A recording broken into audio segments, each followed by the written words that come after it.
Chers élèves, chers étudiants, je suis très heureuse de vous retrouver ce soir dans l'Amphi Poincaré pour une conférence avec un invité exceptionnel. Pionnier, visionnaire du numérique, il a démocratisé l'accès à Internet en France. Il a transformé nos soirées canapés avec la Freebox en 2002. Vous n'étiez pour la plupart pas encore nés. Et puis depuis, il a été à l'origine de la création, entre autres, du plus grand campus de start-up au monde, la station F, et puis de l'école 42, avec sa fameuse piscine, dans laquelle je ne peux m'empêcher de voir un clin d'œil aux épreuves de natation du concours de l'X. Serial entrepreneur et parfois qualifié d'enfant terrible de l'innovation à la française, il revendique encore aujourd'hui, je cite, « une sacrée envie de foutre le bordel ». C'est le titre de son dernier livre. Monsieur Xavier Niel, bienvenue à l'École Polytechnique.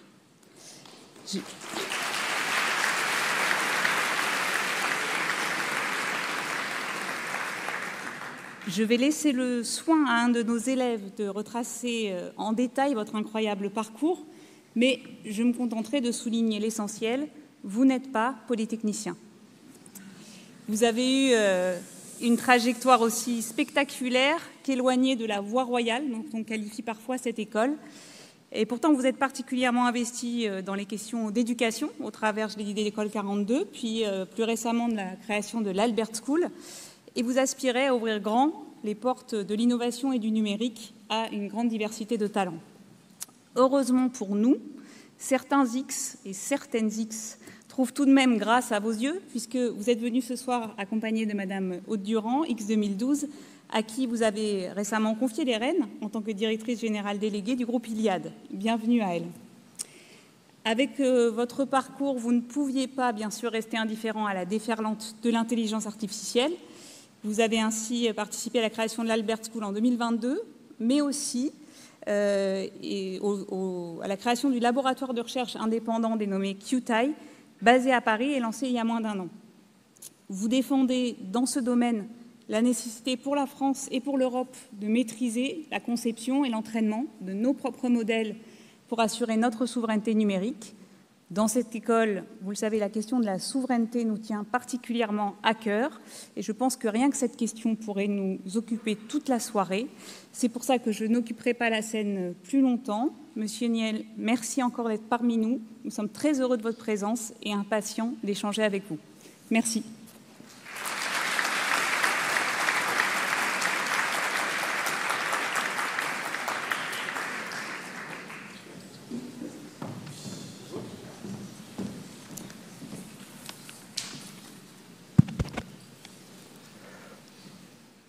Madame la Générale, Messieurs les colonels, Messieurs les officiers et les sous-officiers, Mesdames et Messieurs, mes chers camarades, bonjour. Aujourd'hui, l'École Polytechnique a l'immense honneur d'accueillir Monsieur Niel, brillant entrepreneur, fondateur et actionnaire principal du groupe Iliad, un maître du numérique qui ne trouve pas son égal. L'amphi se divise en deux moments clés, une table ronde puis des questions posées. Nous aborderons les grands défis du numérique et de l'IA, 10 années après votre dernière venue sous nos toits. Avant de céder la parole à M. Niel, permettez-moi de retracer son parcours exceptionnel. Celui-ci ne débute pas avec Free, mais bien en 1967, à Maison-Alfort, d'un père juriste et d'une mère comptable, il grandit dans un milieu modeste à Créteil. M. Niel est à 57 ans, une figure majeure du paysage des télécoms et de l'entrepreneuriat. Homme d'affaires multimilliardaire, vous vous intéressez au numérique dès 1984 à travers des services de Minitel Rose. Vous rachetez un éditeur de services de Minitel, Fermic Multimédia, en 1990, qui deviendra le groupe Iliad, maison mère de l'opérateur Free, dont vous êtes encore aujourd'hui l'actionnaire majoritaire. En 2002, il révolutionne le marché avec le lancement de la célèbre Freebox. En 2012, il frappe à nouveau en lançant Free Mobile, une offre disruptive de téléphonie mobile avec des forfaits accessibles allant de 2 à 20 €. Entre 2011 et 2012, M. Niel siège au Conseil national du numérique. Mais votre influence ne se limite pas au numérique. Dès le début des années 2010, vous devenez un investisseur majeur dans divers secteurs, allant de l'information en ligne avec Mediapart à la musique avec Deezer. En 2010, aux côtés de Pierre Berger et de Mathieu Pigas, M. Niel prend le contrôle du groupe Le Monde. Ce n'est pas tout. En tant que business angel de renom, vous investissez chaque année dans plus d'une centaine de startups via le fonds Kima Venture, également créé en 2010. En 2013, vous inaugurez l'école 42, une institution offrant une formation gratuite en programmation pour tous. En 2017, M. Niel fonde Station F, le plus grand campus de start-up au monde, régulièrement cité comme le patron préféré des Français. Il a également été désigné à plusieurs reprises comme l'homme le plus influent de France. En 2023, M. Niel devient l'un des fondateurs du QTAI, un laboratoire à but non lucratif dédié à l'IA, réunissant des figures de renom telles que Yann Lequin ou encore Eric Schmidt, ancien PDG de Google, afin de propager l'innovation et rivaliser avec les avancées américaines. Cependant, Xavier Niel n'est pas un milliardaire comme les autres. Entrepreneur visionnaire et figure emblématique du monde des affaires, il n'hésite pas à provoquer pour marquer les esprits. Dans sa dernière conférence à l'Olympia, il affirme avec audace « Pour devenir milliardaire, il faut passer par la prison ». Une déclaration qui prend tout son sens lorsque l'on connaît son histoire.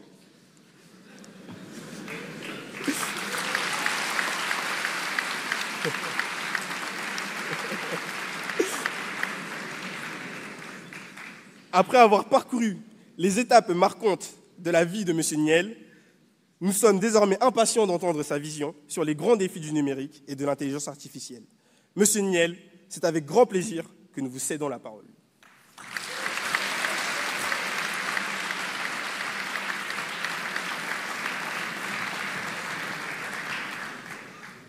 Merci beaucoup Jean-Luc pour cette présentation. Est-ce que vous avez une réaction sur le parcours qui a été esquissé par Jean-Luc ? On n'a pas fait le même X, j'ai l'impression. Voilà, mais non, vous n'avez pas de questions, je vous laisse faire.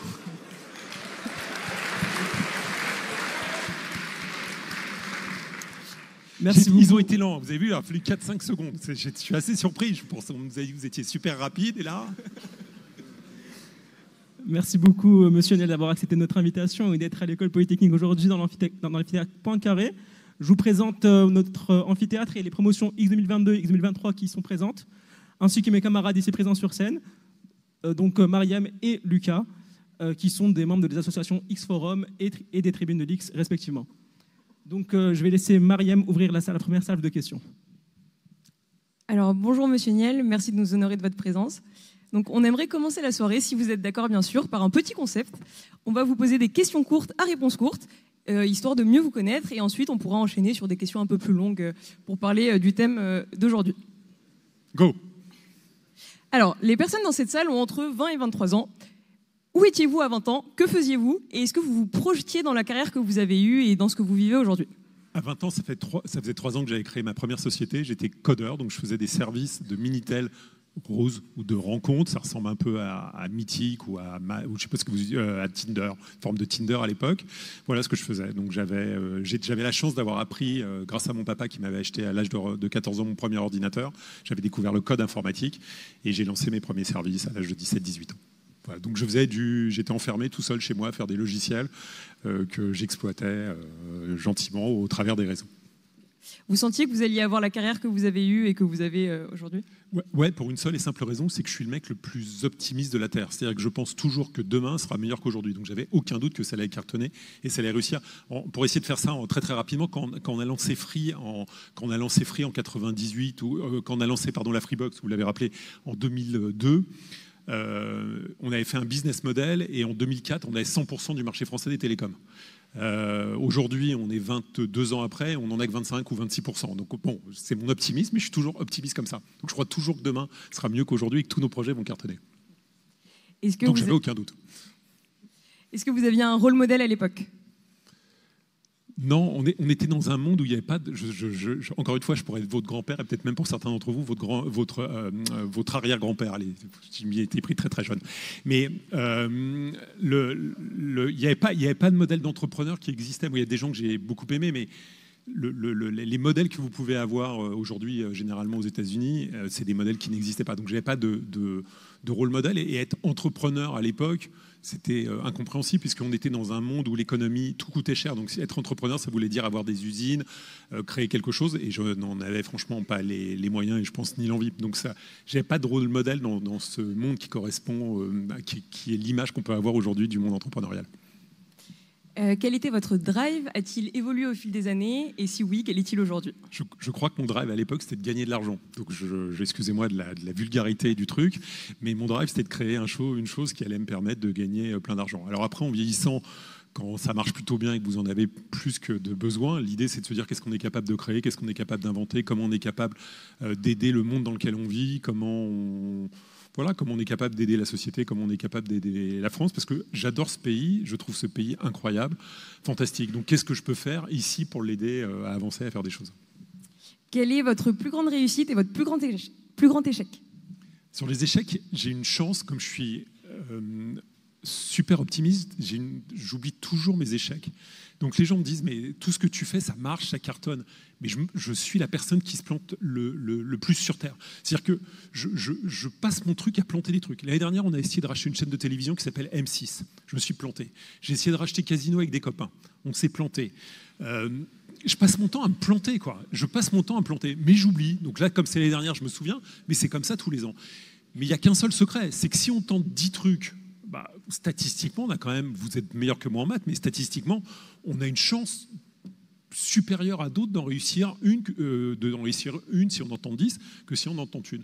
Donc l'important, c'est d'essayer, c'est de tenter des choses. C'est pas grave de se planter, mais c'est d'essayer de faire plein de choses. Et en essayant de faire plein de choses, toujours, de temps en temps, on a un coup de bol incroyable et il y en a un qui marche. Et c'est vraiment la chose toujours de je me souviens et j'oublie tout le reste. Les plus grands succès, c'est bien évidemment les choses qui sont notoires. Quand on lance Free Mobile et qu'on rend des milliards ou des dizaines de milliards d'euros de pouvoir d'achat aux Français, quel que soit votre opérateur, aujourd'hui vous bénéficiez de prix bas parce qu'il y a 12 ans, il y a eu un nouvel opérateur qui est venu et qui a cassé les prix, que tout le monde s'est aligné sur ces bas prix. Quand vous rendez des dizaines de milliards d'euros de pouvoir d'achat aux Français, c'est une énorme fierté. Et en plus, en gagnant de l'argent, vous rendez des dizaines de milliards d'euros de pouvoir d'achat aux Français, et en plus, vous gagnez des milliards au passage. Le truc est incroyable. Donc on a pris un petit pourcentage sur le pouvoir d'achat qu'on vous a rendu. Quelle est votre start-up préférée du moment et quelle est la start-up la plus insolite dans laquelle vous avez investi récemment? C'est un peu la même chose, c'est qu'on est très très fiers de toutes les startups qui marchent. Alors ce serait trop facile de vous citer les 3 startups qui sont faites par des anciens de Polytechnique que j'aime beaucoup, Nabla, Photoroom et Mistral. Mais ça serait de la démagogie de vous donner que des startups créées par les polytechniciens. Mais je sais pas, moi pareil, je suis content d'avoir des équipes pour nous aider à choisir les startups dans lesquelles on investit, parce que dès que je vois un entrepreneur et qu'il me raconte son histoire, je trouve toujours ça fantastique. Donc on m'invite plus dans les concours de startups. Le concours de startups, c'est genre on est 4 ou 5 comme ça, et puis il y a des startups en face de vous qui viennent se présenter et on met des notes. Et moi, je mets toujours 10.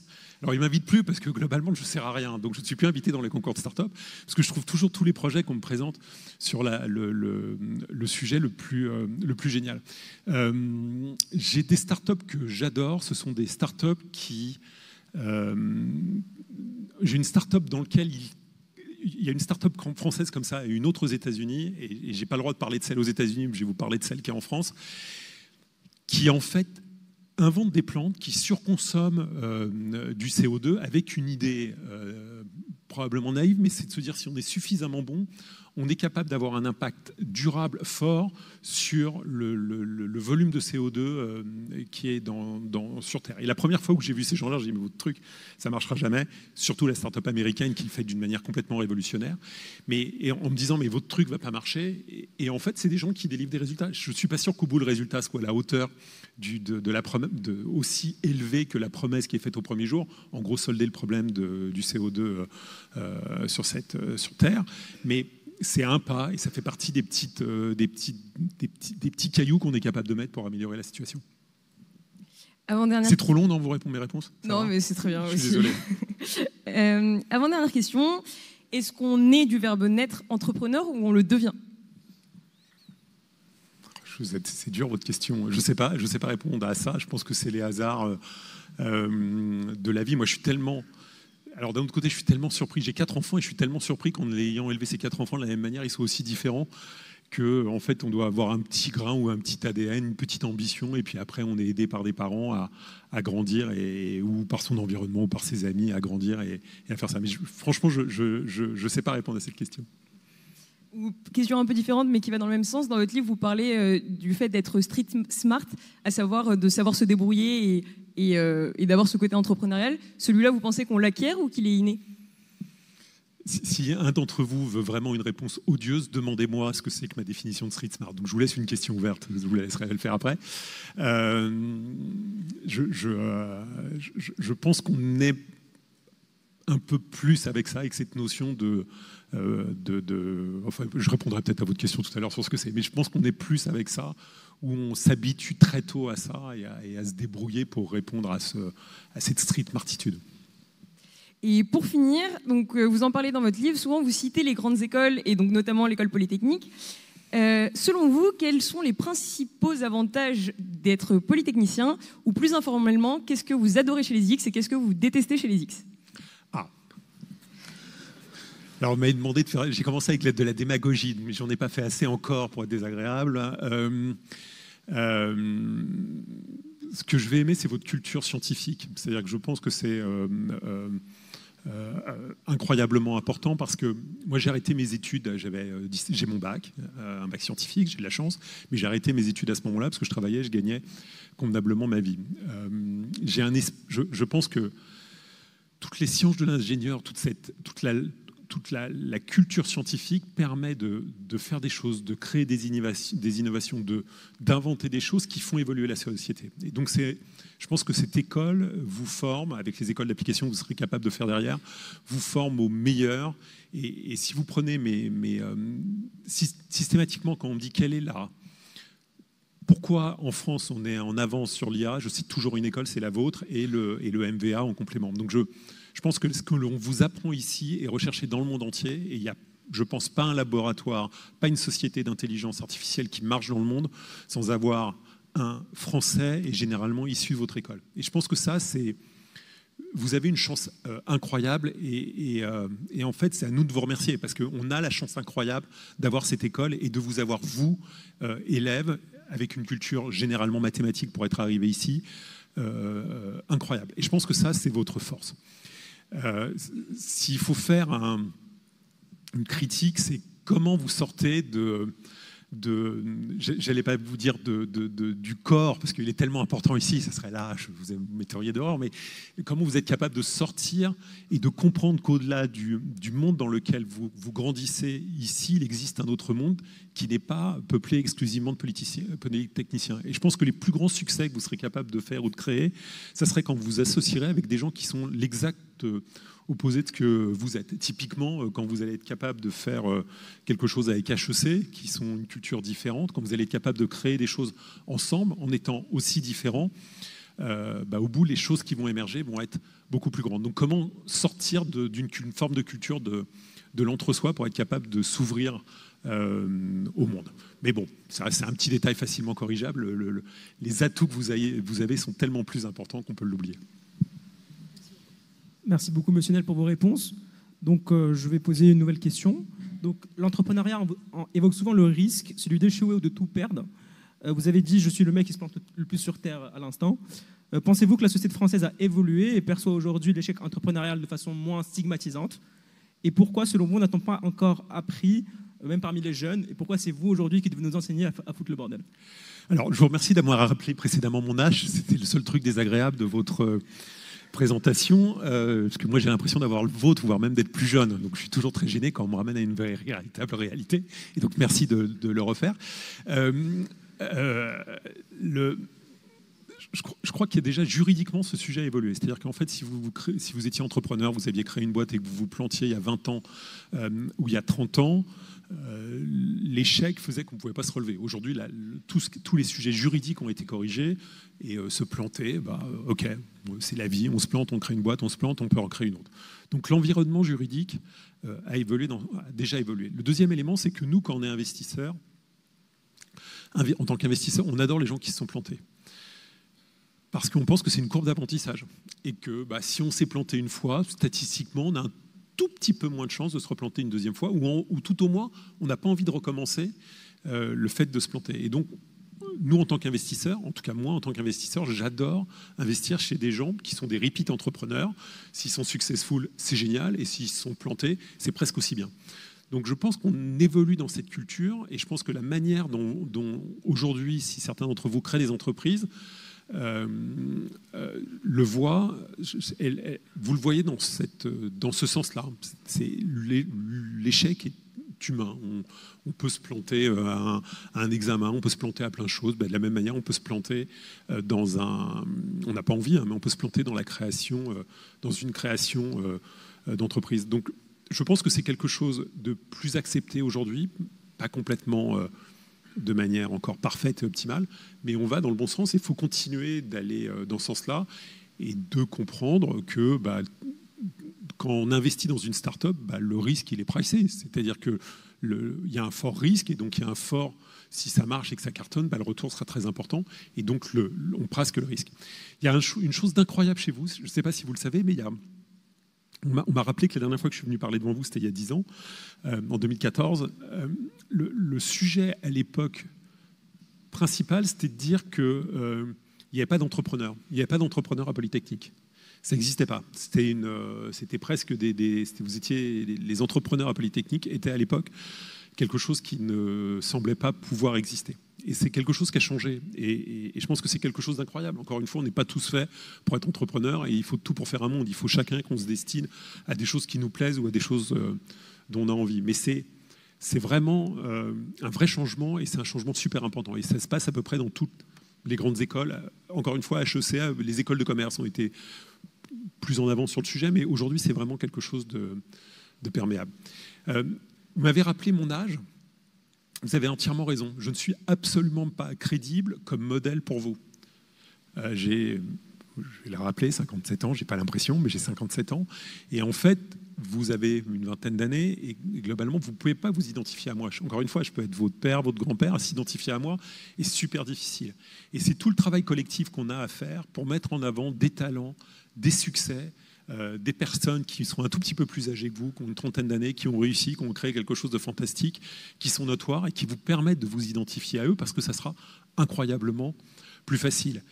Et encore une fois, ne vous plaignez pas parce que imaginez si vous êtes un jeune issu de l'immigration dans une banlieue difficile, diverse, c'est encore plus dur pour vous de vous identifier à moi. Donc vous avez cette chance, ou nous avons collectivement cette chance, vous avez fait des études, vous êtes éduqués, mais voyez un truc qui est super important, être entrepreneur, c'est ouvert à tout le monde. Ça ne nécessite pas de diplôme, ça nécessite potentiellement un certain nombre de savoirs, ça vous aide d'avoir un certain nombre de savoirs, mais c'est juste une volonté à un moment de se dire, je prends ma vie en charge et je crée quelque chose, je crée une activité que je vais choisir, que je vais aimer, dans laquelle je vais être capable de créer mon métier et de gagner de l'argent. Donc c'est ouvert à tout le monde, c'est quelque chose d'ouvert à tout le monde. Vous avez la chance d'avoir un bagage supplémentaire, vous avez la chance que les banques croiront plus facilement en vous, vous avez la chance que les investisseurs croiront plus facilement en vous. Prenez-la, saisissez-la si vous en avez envie. Franchement, c'est le bon moment maintenant. Créez des boîtes quand vous en avez l'âge, avant d'avoir une vie installée, une vie de famille, des enfants, des obligations. Les 10 ans qui viennent sont les 10 années, si vous avez envie de vous lancer dans l'entrepreneuriat, où ça sera le plus simple.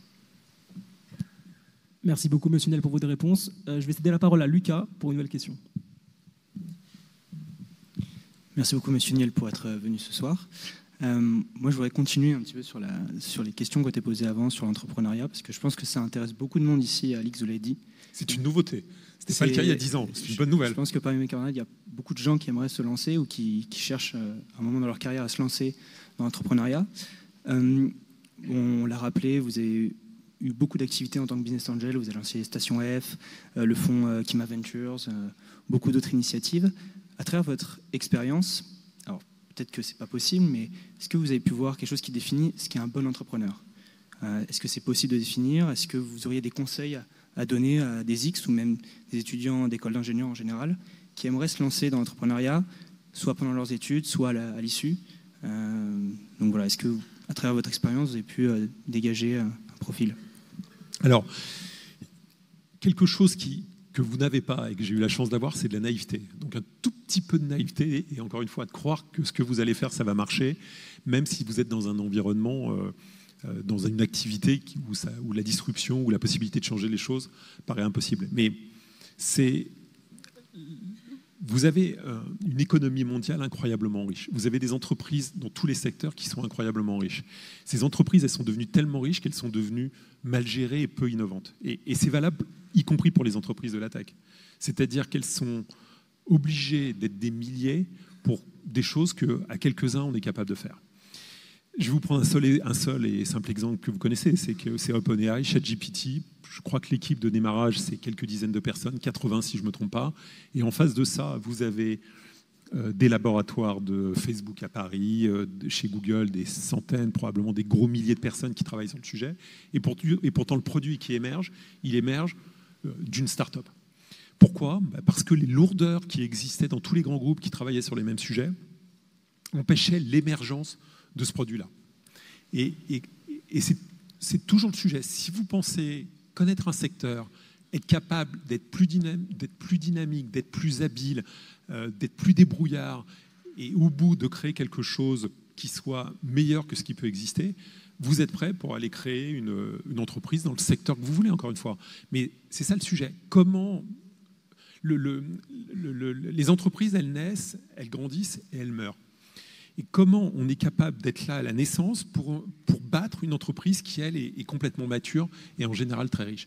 Et si vous êtes capable de répondre à cette question-là sur un sujet donné, après, c'est d'essayer, de se planter une fois, puis de réussir dans un autre secteur si vous êtes planté une fois, mais d'avoir la volonté de tenter et d'essayer. Et donc, il faut un tout petit peu de naïveté. Encore une fois, je sais, vous n'êtes pas les mieux placés malheureusement, parce que vous êtes logique, scientifique, et la naïveté s'oppose un peu à cela. Mais si vous êtes capable de passer là-dessus et de vous dire, en fait, mon idée, elle est géniale, elle est capable d'apporter un service, de créer un nouveau service ou de concurrencer des gens qui existent, vous avez toutes les chances pour que ça marche. Merci beaucoup. Merci beaucoup pour vos réponses. Je vais céder la parole à Mariam pour une dernière question et on va ouvrir les questions à la salle à l'issue. Alors, comme vous l'avez mentionné tout à l'heure, effectivement, on est témoin d'une émergence des Français sur la scène internationale au niveau de la tech, de l'IA, du numérique. On peut penser pour l'IA à Mistral ou à Hugging Face, pour le quantique à Pascal ou à Alice Bob. Et même chez les GAFAM, on retrouve des Français à des postes à haute responsabilité. Et du coup, ma question est la suivante. Est-ce que vous ne pensez pas que la France aurait une carte à jouer sur la force de ses talents pour se positionner en tant que, si ce n'est pas l'un des leaders, le leader de l'IA et plus généralement des sciences? Et si oui, comment faire pour mettre en place un écosystème, donc que ce soit au niveau de l'État, des investissements, du système éducatif, pour favoriser cet objectif-là finalement? Alors, je pense que l'on est dans le top 4 déjà aujourd'hui. Je ne sais pas si on est 3e, 4e, peut-être 5e, mais aujourd'hui sur l'IA, on est au top au niveau mondial. Et je pense qu'en Europe, on est les numéros 1 assez clairs. L'Allemagne avait fait 2-3 trucs, ça a moyen marché. Et l'Angleterre, c'est pas aujourd'hui leur sujet. Donc, je pense que là-dessus, en Europe, on est numéro 1, fantastique. Maintenant, au niveau mondial, on se bat contre des pays qui sont brillants, certains sont démocratiques, d'autres ne le sont pas toujours, et donc non, les règles qui s'appliquent ne sont pas les mêmes, et la législation européenne, elle est différente. Vous l'avez fait, tu viens de le dire, hein, on a tous les talents. Et en fait, les talents, c'est la chose la plus importante. C'est ce dont on a besoin de vous. Donc notre sujet, c'est quoi ? C'est que vous restiez ici. C'est ça notre point de fond. C'est que ça va marcher si vous restez ici. Je veux bien croire dans les politiques, et les politiques sont des gens fantastiques, mais les politiques, ils sont là pour mettre une règle, des règles, et on prend les règles et on vit avec. Il ne faut pas se reposer sur les politiques pour faire des choses ou pour les créer. Ils définissent ce dont on a besoin pour vivre, pour exister, pour faire notre vie. Mais c'est à nous, la société privée, la société civile, de se prendre en charge et de faire des choses et de ne pas se reposer sur l'État. Donc qu'est-ce que l'on peut faire ? D'abord, créer des startups ici, créer des startups d'IA ici. Je vais vous donner un secret énorme. Créer une startup d'IA en France, c'est avantageux, ou une startup d'une manière générale, c'est avantageux par rapport à les créer dans la Silicon Valley. Je vais vous poser une question toute simple. Si vous, demain, vous voulez combattre sur un match de boxe, vous avez un match de boxe, est-ce que vous voulez aller combattre contre les champions du monde ou vous voulez combattre avec votre voisin? Choisissez, mais combattre, créer une startup en France, c'est être dans un écosystème accueillant dans lequel vous allez trouver les talents qui vont être payés moins cher qu'aux États-Unis, qui ne vont pas vous planter tous les 6 mois pour aller bosser chez votre concurrent, qui vont vous aider à développer, à avancer. Et ça, c'est un avantage énorme. Créer une start-up dans l'IA en France ou d'une manière générale, c'est avantageux. C'est une chance énorme. Vous allez trouver des talents meilleurs qu'aux US, moins chers et plus fidèles. C'est un rêve. Donc, si vous voulez créer une start-up dans l'IA, faites-le ici. Vous allez me dire, ouais, mais le financement, tout ça, c'est mieux aux US. Le financement, il est mondialisé. Les gens qui vont investir dans votre boîte, c'est tout simple. Ils veulent un retour sur leur argent. Donc que vous soyez en Inde, aux États-Unis ou en France, ce n'est pas leur sujet. Du moment que vous êtes dans un État dans lequel le capitalisme marche et dans lequel ils peuvent investir et percevoir, si ça marche, un retour, ça va le faire. Donc créez des startups en France autour de l'IA. Allez-y, lancez-vous. On a tout pour le faire et vous avez surtout les talents pour le faire. Ça, c'est le premier élément. Le deuxième élément, c'est continuons d'avoir des écoles. Vous êtes une école incroyable, la meilleure au monde, je le pense sincèrement, sur ces sujets d'IA. Continuons d'avoir des écoles, continuons de former plus de gens, continuons d'avoir sur des thématiques ou des verticales spécifiques, continuons d'avoir des écoles qui forment à l'IA. Parce que la formation sur ces sujets d'IA, elle est incroyablement importante. On a besoin de talents précis, on a besoin de chercheurs, on a besoin de chercheurs qui soient ici. Et puis un troisième élément, c'est quand vous avez réussi, aidez votre pays. Qu'est-ce que vous êtes capable, si vous réussissez dans ces sujets-là, qu'est-ce que vous êtes capable de rendre à la société qui vous a permis d'émerger, qui vous a permis de créer une société qui cartonne? Qu'est-ce que vous êtes capable de faire pour qu'on continue d'exister, la France continue d'exister comme un pays important sur l'IA ou sur les sujets qui peuvent venir derrière. Mais tout ça, c'est un sujet de nous, personnellement, et de ne surtout pas commencer à se reposer sur les autres. Chacun d'entre vous, pris individuellement, ici dans cette salle, vous êtes capable de seul, de créer quelque chose qui soit révolutionnaire pour le monde et qui permette à la France de se replacer au top niveau sur un sujet donné. Et ça dépend de vous exclusivement. Ça ne dépend pas de l'encadrement. La France vous a aidé à avoir une formation de qualité. Maintenant, il faut se prendre en main et créer des choses qui marchent et qui aident le pays à se développer, à évoluer. Merci beaucoup. On va faire passer des micros. Vous pouvez lever la main pour poser une question. Juste pour réagir à ce que vous venez de dire très rapidement, vous aviez comme quoi le fait que les gens ne partent pas chez la concurrence très rapidement dans les startups en France, c'est plutôt un avantage. C'est un avantage pour le créateur d'entreprise, en tout cas. Oui, par exemple, Arthur Mensch, le PDG de Mistral, récemment dans une commission d'enquête au Sénat, a dit que c'était plutôt un frein parce que ça ne permettait pas la concurrence saine entre les entreprises. Qu'est-ce que vous en pensez ? Parce que Arthur a déjà recruté les meilleurs talents, donc. Mais je sais pas, moi. C'est bien de bouger d'entreprise, mais c'est bien d'être fidèle. Quand vous prenez les startups dans la Silicon Valley, c'est un cauchemar. C'est-à-dire que les personnes arrivent, restent 6 mois, 1 an, partent ailleurs. Je ne vous parle pas de rester toute votre vie dans la même entreprise, mais de rester quelques années. Je pense que, franchement, je pense que c'est je ne vais pas dire du mal d'Arthur. Arthur est l'un des plus grands génies qu'on a en France et dans le monde, donc il est incroyable. Mais je pense qu'on a besoin d'avoir une stabilité. Moi, je suis content que Arthur et Guillaume et Timothée restent longtemps chez Mistral, continuent chez Mistral des années et aient des talents qui les accompagnent pour développer des modèles toujours plus forts, des LLM toujours meilleurs et plus forts. Merci beaucoup. On va passer à la première question dans le public. Bonjour. Bonjour. Alors moi, j'ai une question un peu spécifique. Donc voilà, j'ai créé ma première start-up en début d'année. Et donc très rapidement, c'est une application, un réseau social, où les utilisateurs partageraient leurs films, séries, livres, etc. pour aller au-delà des apparences et changer complètement la façon dont on recommande du contenu et créer un modèle d'IA avec toute la data pour pouvoir faire des recommandations très personnalisées. Et donc on est parti avec très peu de budget. Donc vous, avec Free, c'est vraiment une société consumer pour monsieur, madame, tout le monde. Comment on peut faire parler le plus possible sans budget? Est-ce qu'il faut forcément lever des fonds pour mettre beaucoup de marketing? Ou est-ce qu'il y a des moyens de faire sans pour toucher le plus de monde possible? Alors, vous m'avez parlé tout à l'heure gentiment du livre que j'ai écrit et d'un spectacle à l'Olympia. Le spectacle à l'Olympia, ça s'appelait « Comment devenir milliardaire ». Couverture presse énorme. Évidemment, si je vous dis Xavier Niel sur scène, c'est moins sexy que « Comment devenir milliardaire » avec des places à partir de 2 €. C'est un peu plus racoleur. Et le sujet, c'est comment vous êtes capable, dans votre produit, d'inventer une fonctionnalité qui va faire que vous êtes à même d'avoir une viralité. Alors, soit votre produit est exceptionnel et les gens en parlent de bouche à oreille et vous êtes capable de vous développer et de grossir, soit vous avez un angle, un biais qui permet globalement de créer un angle marketing. Et on va toujours essayer de faire ça. Quand on crée Station F, on crée le plus grand incubateur du monde. Si le plus grand incubateur du monde, avant il faisait 30 000 mètres carrés, Station F fait 35 000. Il aurait fait 35 000, on aurait fait 36 000. Qu'est-ce qui m'intéresse ? Il m'intéresse de vous mettre un marqueur que vous allez reprendre 8 ans après, 7 ans après, en disant c'est le plus grand incubateur du monde. Donc à chaque fois qu'on va créer un produit, on va se dire, OK, dans la création de mon produit, dans ce produit, quand on va le créer, qu'est-ce qu'on va être capable de faire? Quand on va créer Free, on va vous dire l'accès à Internet, il est gratuit. C'est racoleur. Vous, à l'époque, l'accès à Internet était payant sur le mode d'accès qui existait. Vous n'étiez pas né, donc c'était au travers du link de téléphone. C'était très obsolète. Mais comment on est capable d'inventer quelque chose qui va créer cette viralité? Comment on est capable, quand on va inventer son produit, de mettre une fonctionnalité qui va faire naître le bouche à oreille? Et on va systématiquement, encore aujourd'hui chez Free, quand on va lancer un produit, essayer de se dire quel est l'angle que l'on va trouver qui va faire que vous soyez capable de parler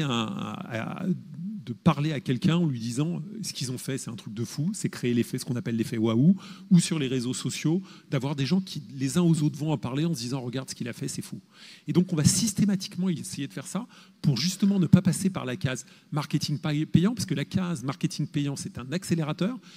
Mais si au début vous n'avez pas cet effet fort sur votre produit, cet effet waouh sur votre produit, c'est beaucoup plus dur de faire et de mettre en œuvre du marketing.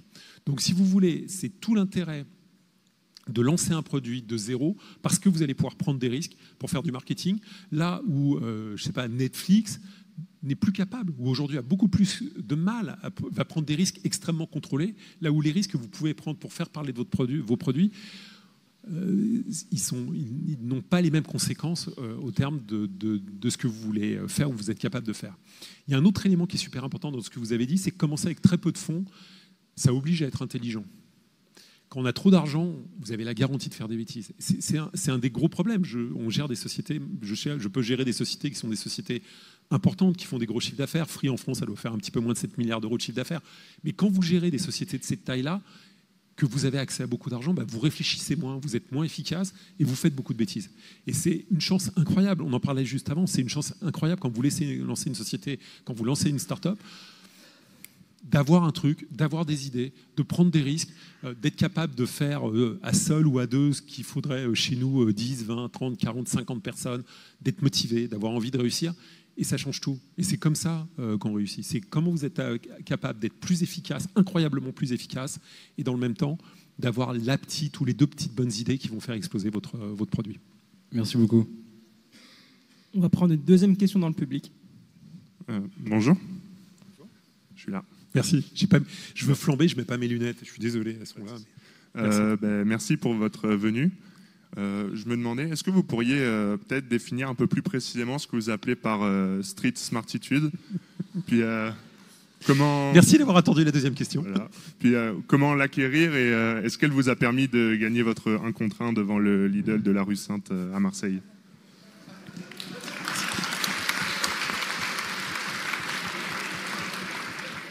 Alors, pour reprendre le 1 contre 1, j'utilise ma notoriété, mais je vais faire du marketing. Je fais du marketing sur moi-même, je fais du marketing.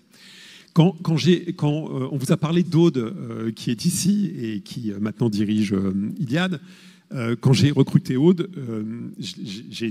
j'appelle ça draguer sur LinkedIn. C'est-à-dire que je suis allé sur LinkedIn lui envoyer un message et en lui demandant de venir me voir. Alors, j'ai un profil sur LinkedIn qui est un profil assez particulier puisque je ne follow personne. Il y a des gens qui me follow et qu'en général, quand j'envoie un message à quelqu'un sur LinkedIn, il pense généralement que c'est pas moi et donc ne me répond pas. Donc ça m'est arrivé avec votre ancienne collègue, elle ne m'a pas répondu, mais gentiment, un de vos autres anciens collègues m'a aidé, lui a dit non, c'est vraiment lui. Et donc elle est venue voir, et en plus elle travaillait à l'époque chez Orange, donc elle pensait que je souhaitais avoir des informations sur Orange, ce qui franchement ne m'intéressait pas beaucoup, en toute franchise, mais donc ça n'aidait pas. Et donc on a eu un premier rendez-vous, et au cours de ce premier rendez-vous, et donc c'est des rendez-vous de drague professionnelle, hein. L'idée c'est de séduire des gens pour qu'ils viennent travailler avec vous. Et donc au cours de ce rendez-vous, j'ai expliqué ce que pas complètement, mais en partie ce que je recherchais, en fait quelqu'un pour me remplacer. C'était ça ma recherche, parce que vous me l'avez rappelé aujourd'hui, je suis vieux, donc merci. Et donc de chercher quelqu'un pour me remplacer. Et donc dans les critères, ou le critère qui me paraissait extrêmement important, il y avait ce critère de street smartitude, d'être street smart. Et gentiment, elle m'a demandé d'essayer d'expliquer ce que c'est de street smart. Alors vous allez voir à quel point mon niveau culturel est faible et mon exemple est de faible valeur, mais j'espère qu'il sera tout au moins Parlons pour vous. Et donc, je lui ai donné un exemple concret de ce qui paraissait pour moi être quelqu'un de street smart. Mon exemple, toujours au même niveau, c'est de dire, voilà, les toilettes de l'immeuble sont bouchées. Qu'est-ce qu'on fait? Et à partir de ce moment-là, vous allez vous retrouver en face de 3 personnes. La première va vous faire un appel d'offres international pour trouver la meilleure personne pour venir réparer vos toilettes. OK. La deuxième personne va vous dire, OK, je vais appeler le plombier du coin de la rue et je vais les réparer. Et la troisième va dire, il m'emmerde, qu'est-ce qu'il est con, je vais lui réparer son truc en 2 secondes et on ne va plus en entendre parler. La street smartitude, c'est la personne qui va être à même de vous ramener la réponse la plus efficace et la plus rapide. Et donc, je suis désolé d'avoir dit ça à une polytechnicienne, c'est la personne qui va dire, Niel m'emmerde, je vais lui déboucher ses toilettes toute seule et ça va marcher. C'est ça qui m'intéresse, c'est comment vous êtes capable d'être débrouillard en face d'un problème quel qu'il soit. Comment vous êtes à même d'amener une solution qui ne soit pas conventionnelle à une question, qu'elle soit simple ou complexe. C'est ça la chose qui m'intéresse. C'est comment on est capable d'apporter ça. Et d'une manière générale, quand vous allez commencer à travailler dans des grandes entreprises, les grandes entreprises vont vous compliquer la vie, vont vous mettre en place des process, vont rendre tout extrêmement complexe. Et en fait, après 10 ans, 15 ans, 20 ans dans une grande entreprise, ça va être super dur de rester street smart parce qu'on va vous avoir mis en place des process, des complications qui vont faire que ça a pu marcher. Et c'est là où moi j'adore votre jeunesse, c'est là où j'adore les entrepreneurs qui se lancent souvent après avoir malheureusement pas en sortie d'études, après avoir travaillé dans une activité, parce que vont être capables de penser comme ça. Parce que vous allez penser, vous venez de me parler de la start-up que vous allez créer, les choses que vous allez mettre en œuvre au travers des logiciels que vous allez faire, au travers des idées que vous allez mettre en œuvre, elles sont à contre-courant du monde. Elles sont à contre-courant de la pensée générale, mais avec une finalité, c'est d'être incroyablement efficace. Et c'est ça, c'est comment vous êtes capable d'être efficace en face d'un problème, de sortir, dans le temps on disait penser en dehors de la boîte, think out of the box, c'est comment vous êtes capable de sortir de ça pour faire quelque chose de différenciant. Quand on crée la Freebox, on va voir, il y avait un grand équipementier télécom dans ce pays qui s'appelait Alcatel. On appelle Alcatel, on leur dit voilà, il y a des lignes, ça s'appelle une technologie qui s'appelle l'ADSL, on a des lignes ADSL, on veut faire passer l'ADSL sur une ligne de cuivre. Ils nous regardent, ils nous disent mais qu'est-ce que c'est de votre truc, ça marchera dans 30 ans ce machin-là, ça n'a aucun sens, votre truc c'est n'importe quoi, c'est les trucs des startups des années 2000, ça ne nous intéresse pas. Ça ne nous intéresse pas ce truc-là. Ok, ils ont disparu, hein. C'est parce que ça ne les intéresse pas qu'ils ont disparu. Dans le même temps, on allait aux États-Unis, parce qu'on avait la naïveté à l'époque de penser qu'aux États-Unis, on trouverait des startups qui feraient ça. On allait aux États-Unis, on n'a pas trouvé. On est revenu en France, qu'est-ce qu'on a fait? On a pris 2 personnes qui faisaient de l'électronique, 4 personnes qui faisaient du soft, et on a créé ce produit nous-mêmes. Parce qu'on s'est dit, elle n'existe pas, on va le faire. Et les personnes qui ont été capables de faire ça, elles étaient incroyablement street smart. Évidemment, quand vous leur dites sur la ligne de téléphone en cuivre, on va passer de la télé, les gens, il y en a un certain nombre que vous voyez, ils vont vous dire mais c'est comme faire passer un éléphant dans un tuyau d'arrosage, votre truc ça marche pas. Nous on croyait que ça pouvait marcher, et oui ça pouvait marcher, et ça fait le succès de Free. Et donc évidemment que les gens qui étaient là et qui sont, j'en suis heureux, un certain nombre d'entre eux encore là chez Free, ils ont été incroyablement street smart et sont passés au-delà du problème pour aller amener des solutions qui n'existaient pas ou inventer des choses qui n'existaient pas. Et c'est de la création de valeur. C'est vraiment comme ça qu'on est capable d'être différenciant et de faire des choses différentes. Merci beaucoup pour tes réponses. On va prendre une autre question dans le public. Bonjour Monsieur Niel. Bonjour. Noé Garrick, promotion X 2022. Merci d'être parmi nous ce soir. J'aurais une question en matière de fiscalité, un sujet un petit peu différent. Le 27 septembre, vous étiez chez Apolline de Malherbe sur BFM, si je me rappelle bien, et vous disiez que vous n'étiez pas un déserteur, quelle que soit la fiscalité, vous resteriez parce que c'est votre pays. Un propos qui vous honore.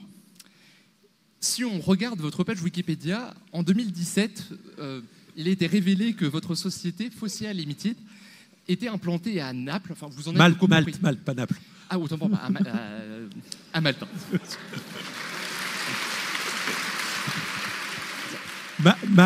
Malte, c'est le paradis fiscal, Naples, c'est la mafia, donc vous ne confondez pas. Merci. J'ai des principes. Et en effet, là-bas, vous bénéficiez de TVA sur la location et sur l'achat 2 fois plus faible qu'en France. Ma question est donc, êtes-vous honnête vis-à-vis du fisc français ?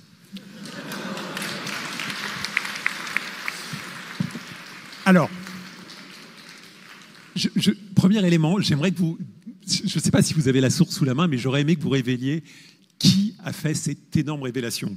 Je ne sais pas si vous savez, mais vous rechercherez. C'est un journal qui s'appelle le journal Le Monde. Donc Le Monde a été très sympa puisqu'il a défendu son actionnaire qui l'avait sauvé d'une manière extrêmement sympathique. Et l'article commence comme ça. Niel se présente souvent comme un héros de la fiscalité, je sais pas quoi, un héros français aimant la France et payant sa fiscalité en France. Néanmoins, il est quand même allé se promener à Malte et au Luxembourg. Je vous en remercie, vous avez oublié mon passage par le Luxembourg, ce qui est quand même sympathique aussi. Où je suis allé 2 fois dans ma vie en toute franchise, mais c'est déjà bien. Les 2 sujets que vous évoquez. Le premier, c'est donc un jour, j'achète un bateau. Et ce bateau, en fait, j'achète une société qui détient ce bateau. Et cette société, elle est à Malte. Et on se retrouve à Malte. Ce bateau, ça ne m'a pas porté chance, puisque ce bateau, vous pouvez regarder, il a coulé. Donc j'étais propriétaire de ce bateau, il a pris feu. C'était un bateau qui s'appelait le Phocéa, c'était un voilier. Il a pris feu, il a brûlé peu de temps après. D'abord, on se l'est fait voler. Et après, il a brûlé. Donc je ne sais pas si je retournerai à Malte. Néanmoins, je suis toujours à Malte, puisque nous sommes opérateurs de télécommunications à Malte. Donc j'exploite encore aujourd'hui une société à Malte, qui est détenue par une holding française au bout, mais qui exploite ça. Et au Luxembourg, on détient des sociétés, notamment en Suisse, on détient un opérateur en Suisse, au travers d'une société au Luxembourg. Toutes ces choses sont publiques. Et le troisième élément, on est opérateur à Monaco. On contrôle Monaco Télécom, que l'on détient au travers d'une société française. J'ai tout fait. Donc, je me suis donc promené au-delà de l'exploitation dans des paradis fiscaux. La finalité était peut-être pas d'économiser des impôts. Enfin, je ne crois pas que l'idée était d'économiser des impôts. Je suis plutôt un bon contribuable français. Le fisc français, comme je fais ses remarques, a la gentillesse de bien me contrôler très régulièrement. Jusqu'à présent, nos rapports se sont plutôt bien passés. Je vais toucher du bois parce qu'ils sont sympas. On est aujourd'hui un des premiers contributeurs à l'impôt en France avec Free. J'en suis fier. Dans cette même interview chez Apolline de Malherbe, je crois que j'ai dit que même si j'avais 100% de taxes sur mon salaire, je resterais quand même en France. Je me paierais peut-être un salaire plus petit. Voilà. Je ne sais pas si je suis un rôle modèle sur ce sujet-là. Vous avez oublié de préciser quelque chose. Je suis allé en prison pour abus de biens sociaux. C'est pire, je pense, que les choses que vous avez déclarées. J'en ai pas une très grande fierté, mais il faut se l'assumer. Donc, pour être milliardaire, c'est pour ça qu'il faut aller en prison. Mais comme il n'était pas d'abus de biens sociaux, voilà. Non, je suis pas un héros fiscal. J'ai sûrement fait plein de bêtises. Je pense que quand j'étais jeune, j'ai tenté d'évacuer ou d'échapper à l'impôt plein de fois. C'est pas très bien. C'est pas des bons souvenirs. En vieillissant, on se rend compte qu'on a fait des bêtises. Voilà. Donc j'espère que vous saurez tous me pardonner mes écarts fiscaux d'il y a 20 ans ou d'il y a 15 ans.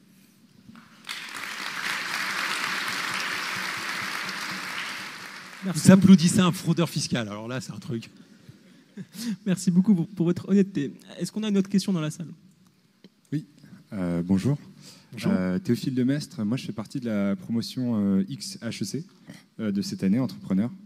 Et j'ai une question pour vous. Vous parliez de créer nos sociétés plutôt en France, notamment sur les nouvelles technologies.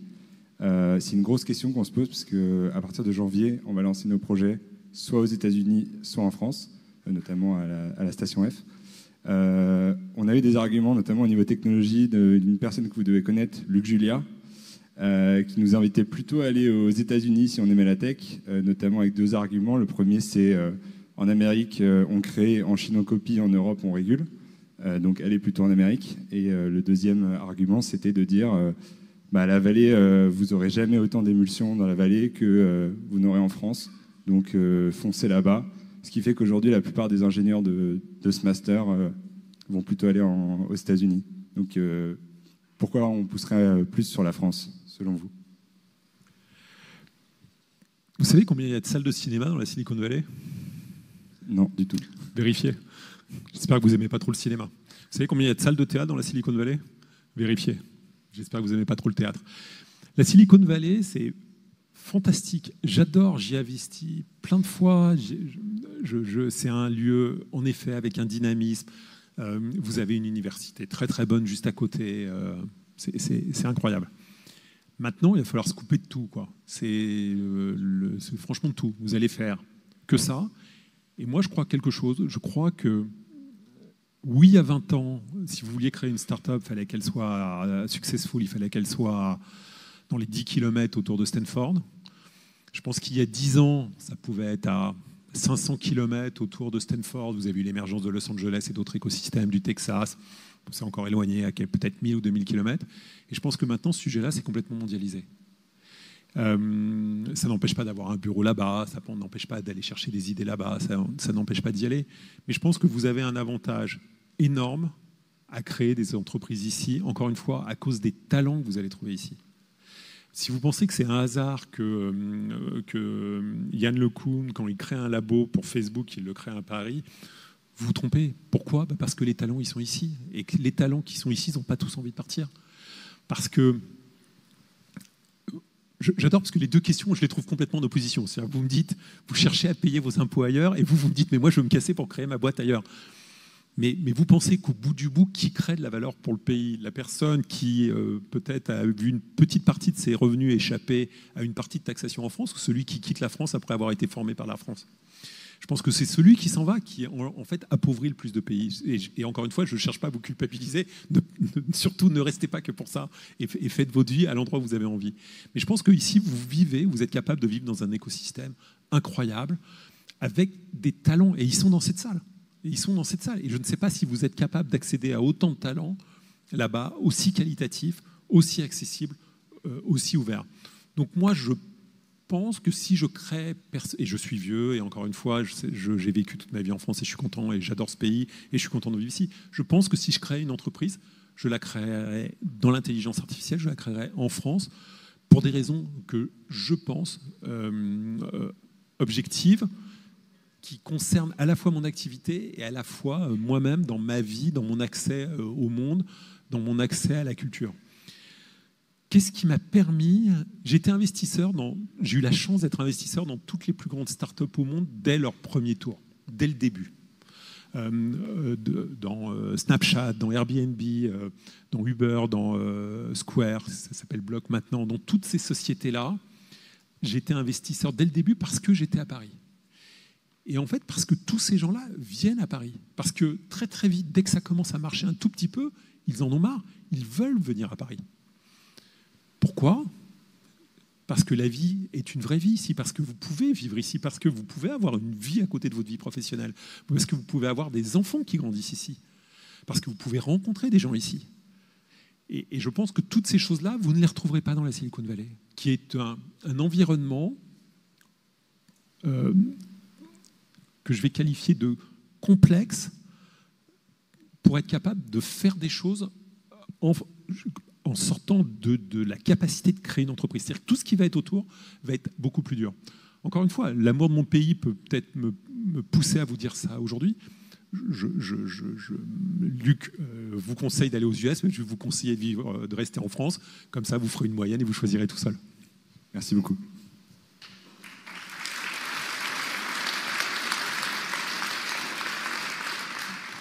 Merci beaucoup pour votre réponse. Donc on va prendre une nouvelle question.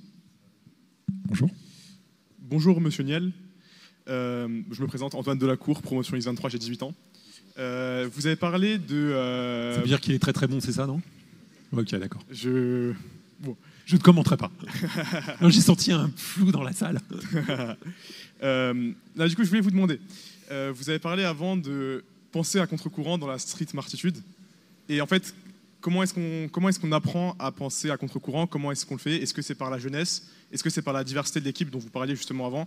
Ou bien est-ce que c'est d'autres facteurs ? Je crois que la jeunesse, c'est un... Je crois que toutes les questions... on en parlait tout à l'heure avec les dirigeants de l'école.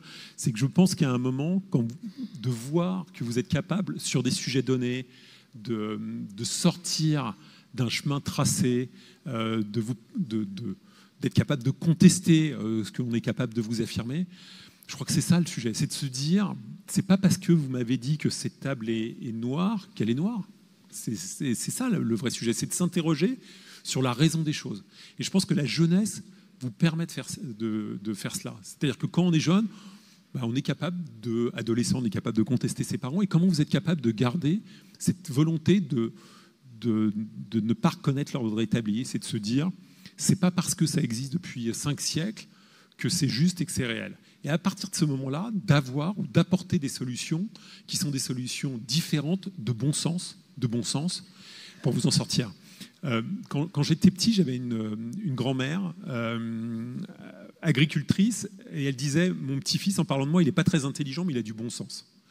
Et franchement, si je dis à des gens dans cette salle, vous n'êtes pas intelligent, vous prendriez ça comme une critique ou pas comme un truc positif, mais le complément qu'elle me mettait de bon sens, pour moi, était beaucoup plus important que l'intelligence qu'elle me portait. Et franchement, je trouve que c'était un compliment qui m'a toujours touché. Parce que comment vous êtes capable d'avoir du bon sens? Comment vous êtes capable d'être incroyablement logique? Et être incroyablement logique, c'est pas être bon en maths. Je sais que c'est je vous dis encore une fois un truc qui paraît improbable. Pour vous, la logique, c'est les maths. Mais c'est pas ça la logique. La logique du quotidien, c'est pas ça. La logique du quotidien, c'est quand vous construisez un immeuble, on fait d'abord les fondations. Et il y a des gens qui vont vous raconter, qui vont vous expliquer qu'on va étudier d'abord le toit avant de faire les fondations. C'est toujours ces choses-là. Comment on met les choses logiquement les unes derrière les autres pour arriver à un résultat le plus efficace et le plus rapide possible. Et c'est ça pour moi. Comment vous êtes capable de trouver ça? Vous avez une formation incroyable, mais au-delà de cette formation incroyable, comment vous êtes capable de construire quelque chose, de fabriquer quelque chose, de répondre à un problème d'une manière différente, en repensant les choses d'une manière différente? Je vais vous donner un exemple précis. Les opérateurs télécoms du monde entier font du support de la même manière depuis 30 ou 40 ans. Comment ça se passe? Vous avez un problème, vous appelez un numéro, vous tombez dans un centre d'appel où il y a 500 personnes sur un plateau qui vont vous répondre globalement le mieux possible. On n'a jamais repensé la manière dont on fait du support téléphonique. La manière dont ça existe, c'est pas top. Pourquoi c'est pas top? Parce que la personne qui appelle, elle tombe sur un plateau avec énormément de personnes. C'est non efficace, l'environnement de travail n'est pas sympa, tout ça ne marche pas. Et un jour, on s'est reposé la question, quelle est la logique? Pourquoi c'est fait comme ça? Pourquoi ça a été fait comme ça? Ça existait parce qu'à une époque, il y avait une forme de... On crée des énormes plateaux, on met plein de gens, on consolide, on économise des immeubles, etc.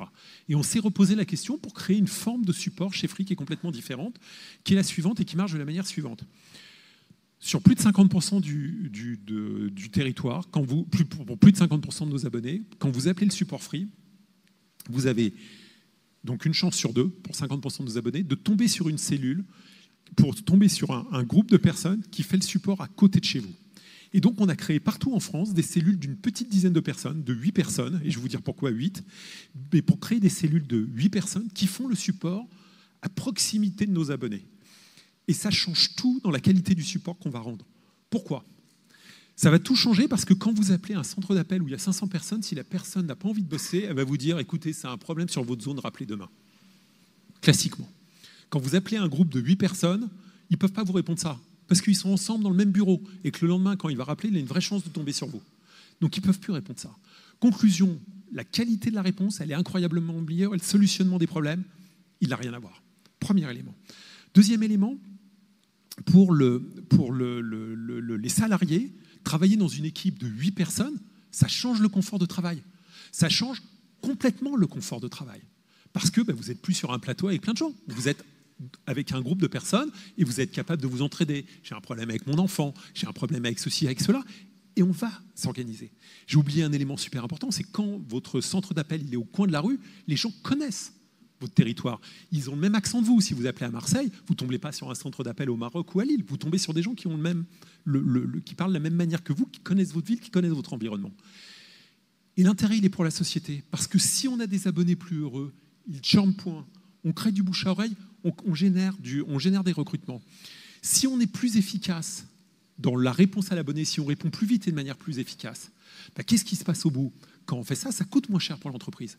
Et vous savez ce qu'on est en train de faire? On remplace, dans un certain nombre de cas, des salariés qui étaient dans nos centres d'appel que l'on pouvait avoir au Maroc. On rajoute en France des centres d'appel en France. Et au bout, on arrive à un coût qui est sensiblement équivalent parce qu'on a gagné en productivité, en qualité, et on a amélioré le service.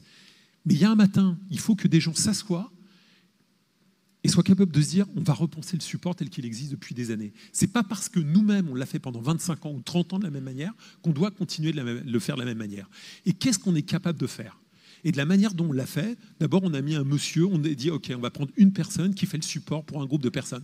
Ça ne marchait pas parce qu'il n'était pas capable d'avoir l'amplitude horaire nécessaire. Quand il était chez un abonné en train de solder son problème, il ne pouvait pas répondre à un autre abonné. Et on est donc arrivé à une taille efficace qui est la taille de 8, qui est la taille d'une équipe idéale pour répondre à un problème. Et c'est ça, comment vous êtes capable de se dire que la chose que l'on fait toujours de la même manière, eh ben on est capable de la penser de manière différente, on est capable de la faire de manière plus efficace, plus rentable potentiellement. Et c'est ça le sujet, c'est de s'interroger et d'avoir la capacité de s'interroger en ayant la possibilité de mettre en cause ce qui existe et les choses vues comme immuables. Merci beaucoup pour votre réponse. On va prendre une autre question dans la salle. Allez-y. Monsieur Niel, merci d'être venu. Alors, j'ai 22 ans, donc je suis normal. Vous êtes pas normal quand on a 18 ans. Vous êtes venu. On est chanceux.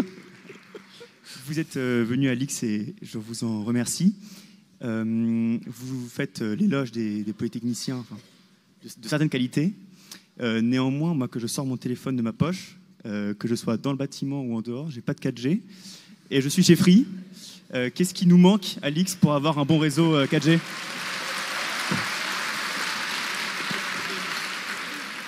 Alors, je ne sais pas, mais ça, on va vous régler le problème et je suis haut de devoir connaître la réponse. Mais avant de vous donner la réponse, je vais vous raconter une anecdote. On a fait le même exercice à Centrale. Okay, et alors donc on va à Centrale et on a exactement la même question, pourquoi ça ne couvre pas, etc. Bon, on a des cartes, donc on regarde, et à la sortie, il y a un immeuble, et il y a une antenne Bouygues Télécom. Je dis, bon, on va se mettre sur le toit où il y a l'antenne Bouygues Télécom. C'est pas très dur. Le seul problème, c'est que Bouygues Télécom est un gros donataire de Centrale, et que Bouygues Télécom ne souhaite pas que Free vienne installer une antenne. Alors, je ne sais pas pourquoi on n'a pas d'antenne, c'est pas la raison. D'accord, donc Bouygues Télécom n'est pas une... mais peut-être Orange, je ne sais pas.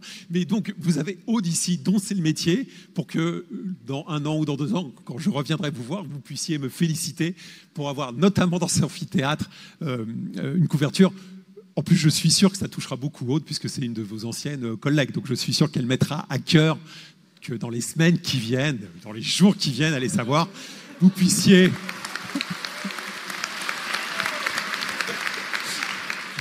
avoir du réseau.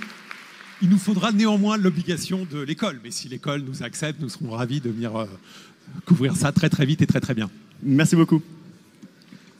Merci beaucoup, monsieur Niel. Nous allons prendre une dernière... Attendez d'avoir la couverture pour me remercier. Hein. On va prendre une dernière question dans la salle. Bonjour monsieur Niel, Bonjour. je me présente, je suis Samuel, élève de master à Polytechnique. J'ai une question par rapport aux investissements dans les startups françaises. Donc aujourd'hui, on voit que la France est un pays beaucoup plus attractif aux yeux des investisseurs internationaux. On le voit même récemment avec la venue de Y Combinator qui est à Paris dans la semaine avec un de ses partenaires. Et donc on voit qu'il y a un vrai intérêt pour les founders français. Comment est-ce que vous expliquez cette évolution alors qu'en France, malgré tout, l'échec est encore assez mal perçu et que vous avez dit que un bon founder est souvent quelqu'un qui fait des échecs et qui sait se relever? Alors, plusieurs clés. Déjà, il y a un truc que vous allez découvrir dans le monde entier, incroyable, c'est que le mot entrepreneur, c'est un mot français utilisé dans le monde entier. C'est-à-dire que même quand vous êtes dans la Silicon Valley, ils sont obligés d'utiliser un mot français pour définir ce que c'est un créateur d'entreprise. Donc c'est pour ça, quand vous allez aux US, vous allez voir, vous êtes obligés de nous partir avec plein de bagages, y compris des mots qui vont être utilisés fortement. Ce qui s'est passé, c'est que vous avez eu plusieurs éléments. Le premier élément, c'est que vous avez une stabilité, notamment fiscale, qui a poussé les investisseurs à venir ici. Alors le bordel politique qu'on peut avoir en France aujourd'hui, il faut qu'il s'arrête vite et qu'on retrouve cette notion de stabilité. Mais on a eu, globalement, je ne sais pas si vous vous souvenez, il y avait une manif qui s'appelait la manif des pigeons. C'était des entrepreneurs de start-up où on avait tenté de toucher leur fiscalité, qui s'était un peu révolté. Vous avez eu ce sujet-là qui est arrivé sous François Hollande et après de la stabilité avec Macron. Et donc, on a eu une période longue de stabilité fiscale qui rassure les investisseurs. Le deuxième élément, c'est qu'on a commencé à avoir des jeunes, et notamment vous, qui vous vous êtes dit, moi, j'ai envie de changer ma vie, de créer mon entreprise, de créer mon job, de créer mon activité. Et vous savez, le succès, c'est une loi statistique. C'est-à-dire que si vous avez une start-up sur 100 000 qui devient une licorne, c'est-à-dire une start-up qui vaut plus d'1 milliard, il faut en créer 100 000, ou c'est plutôt 10 000 le vrai chiffre, mais il faut en créer 10 000, des dizaines de milliers pour avoir des licornes. Et puis s'il en faut 100 000 pour avoir une licorne qui est une décacorne, c'est-à-dire qui vaut plus de 10 milliards, et puis s'il en faut 1 million pour avoir une start-up qui passe les 100 milliards ou je ne sais pas combien de capi, il faut qu'on ait des gens qui créent et qui se lancent. Et c'est un cercle assez simple, puisqu'on a plus d'entrepreneurs, plus de modèles, plus d'investisseurs qui gagnent de l'argent, qui investissent plus, qui génèrent plus d'entrepreneurs. Et donc, on a un modèle qui s'est développé de manière assez saine, au début avec des licornes qui n'étaient pas des vraies licornes, des licornes un peu artificielles, mais aujourd'hui avec des vraies licornes, avec des sociétés. Je pense qu'on a en France des sociétés qui valent plutôt probablement 6, 7, 8 sociétés qui valent plus de 10 milliards, des startups qui valent plus de 10 milliards. Ça va très très vite. C'est une bonne chose. Vous preniez l'exemple de Mistral, je ne sais pas ce que c'est la vraie valo de Mistral, mais c'est probablement une dizaine de milliards d'euros aujourd'hui. Ils se sont lancés il y a 18 mois, c'est hier. Donc ça peut aller très très vite, on peut créer des grandes choses, on peut trouver des investisseurs, encore une fois je reprends l'exemple de Mistral, des investisseurs du monde entier qui viennent investir chez vous. On a vu des startups américaines dans l'intelligence artificielle venir en France. Une startup qui s'appelle Poolside. C'est une équipe plutôt américaine qui vient s'installer à Paris parce qu'ils voient l'avantage de venir à Paris pour se créer et pour se lancer. Mais on a encore une fois, on a besoin de vous. Si vous en avez envie, si c'est quelque chose qui trotte dans votre tête, on a besoin de vous pour créer ces startups, si possible ici, et les développer et les faire fonctionner, les faire grossir. Merci beaucoup, Monsieur Niel, pour votre intervention ce soir. On a été ravis de vous accueillir ici à l'École Polytechnique. Et merci à tous ceux qui ont posé des questions. Merci à vous.